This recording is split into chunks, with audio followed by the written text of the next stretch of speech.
ধন্যবাদ আপনাকে। বিসমিল্লাহির রহমানির রহিম। আমি মাহবুবা মনি, ঢাকা মহানগর উত্তর যুব মহিলা লীগ। আজকে বাংলাদেশ আওয়ামী লীগের ৭৫তম প্রতিষ্ঠাবার্ষিকী প্ল্যাটিনাম জুবিলি আমরা উদযাপন করছি। গত পরশুদিন ছিল আমাদের বর্ণাঢ্য শোভাযাত্রা। হাজার হাজার হাজার হাজার বলবো না, লাখ লাখ মানুষের অংশগ্রহণে আমরা সেই বর্ণাঢ্য শোভাযাত্রা ইঞ্জিনিয়ারিং ইনস্টিটিউট থেকে ধানমন্ডি ৩২ পর্যন্ত আমরা সফলভাবে সম্পন্ন করেছি। আজকে আমাদের আলোচনা সভা এবং সাংস্কৃতিক অনুষ্ঠান। আমাদের প্রধান অতিথি হিসেবে উপস্থিত আছেন দেশরত্ন মাননীয় প্রধানমন্ত্রী, দেশরত্ন জননেত্রী শেখ হাসিনা এমপি, আর আছেন কেন্দ্রীয় নেতৃবৃন্দ, সাধারণ সম্পাদক জনাব ওবায়দুল কাদের এমপি। তো আসলে কি বলবো, বাংলাদেশ আওয়ামী লীগ যেটি 1949 সালে একটি বীজ বপন করা হয়েছিল, সেটি আজকে ৭৫ বছর পরে একটি বটবৃক্ষের মতো একটি মহিরুহে পরিণত হয়েছে।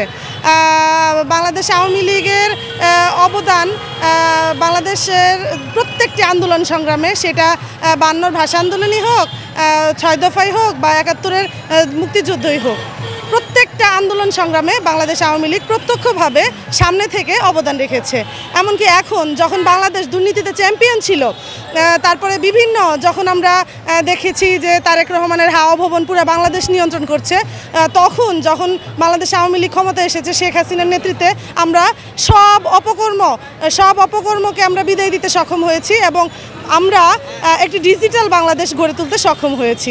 এখন আমাদের নেত্রীর লক্ষ্য হচ্ছে স্মার্ট বাংলাদেশ। তো আমরা স্মার্ট বাংলাদেশের লক্ষ্যে কাজ করছি।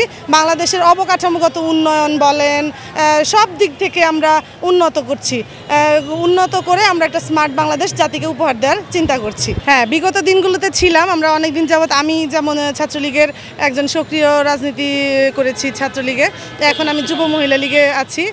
ইডেন কলেজ ছাত্রলীগে ছিলাম, এখন আমি যুব মহিলা লীগে আছি। আমার দিক থেকে আমি 100% দেওয়ার চেষ্টা করি। আসলে এটা ভালোবাসা, মন থেকে একটা ভালোবাসা। আওয়ামী লীগ, বঙ্গবন্ধু, শেখ হাসিনা, এই তিনটার নাম কেমন জানি মনে হয় রক্তের সাথে মিশে আছে। এই ভালোবাসাকে উপেক্ষা করা সম্ভব না, এই ভালোবাসার টান উপেক্ষা করে ঘরে বসে থাকা সম্ভব না। সেই জন্যে কাজ করছি এবং ভবিষ্যতেও করে যাব।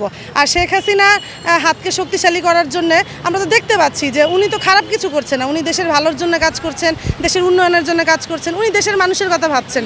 বাবা মা পরিবার সব হারিয়ে উনি আমাদের জন্যই বেঁচে আছেন। তো আমরা কেন ওনাকে সাপোর্ট করব না? আমি তো বলি যার যার জায়গা থেকে 100% আমাদের সাপোর্ট করা উচিত। আমাদের একটা আনন্দ মিছিল, আর এই দিন না হলে বাংলাদেশ আওয়ামী লীগের জন্ম হতো না, আর আমাদেরও আজকে আমরা এই প্রোগ্রামে আসতে পারতাম না। বাংলাদেশ আওয়ামী লীগের প্রতিষ্ঠাবার্ষিকী একটা আনন্দ ঘনবীত সময়, একটা সেই সময় আমরা আজকে পার করতেছি। এই জন্মবার্ষিকী উপলক্ষে আজকে আমাদের আনন্দ মিছিল, সারা বাংলাদেশের লোক, সারা শুধু ঢাকা না, সারা বাংলাদেশের লোক এটা পালন করতেছে। এটা আমাদের একটা আনন্দের বিষয়। জয় বাংলা, জয় বঙ্গবন্ধু। আওয়ামী লীগ হাজার বছর থাকবে এদেশে, যুগ যুগ ধরে থাকবে, এদেশে জনগণের সেবা করবে। জননেত্রী শেখ হাসিনা যে পথ দেখিয়ে আমাদেরকে শিখিয়ে গেছেন, আমরাও দেশের জনগণের জন্য সেবা করে যাব। আগামী হাজার বছরের জন্য আমরা চাই আওয়ামী লীগ টিকে থাক, যুগ যুগ ধরে, হাজার বছর, যুগ যুগ। জননেত্রী শেখ হাসিনা আমাদেরকে যেভাবে নির্দেশনা দিবেন, আমরা ঠিক সেইভাবেই কাজ করব। আমাদের ব্যক্তির কোনো ইচ্ছা নাই। আমাদের প্রাণপ্রিয় নেত্রী, বাংলাদেশ আওয়ামী লীগের সভানেত্রী মাননীয় প্রধানমন্ত্রী জননেত্রী শেখ হাসিনা, উনি ঠিক করবেন দেশ কোথায় উনি নিয়ে যাবেন। মানে ওনার যেই পরিকল্পনা উনি নিয়েছেন, সেটা তো আমাদের বলেন নাই। উনি শুধু বাস্তবে রূপদান করেন, আমরা শুধু তাকিয়ে থেকে দেখি, ওনার হাতকে শক্তিশালী করি। এটাই ক্ষমতা গ্রহণের পর থেকে এই পথেই নেত্রী এগোচ্ছেন। দুর্নীতির বিরুদ্ধে জিরো টলারেন্স। উনি নিজেও দুর্নীতি করেন না, উনি কোনো দুর্নীতিবাজকে প্রশ্রয় দেন না, এবং দুর্নীতিবাজ হলে তার কোনো রেহাই নাই।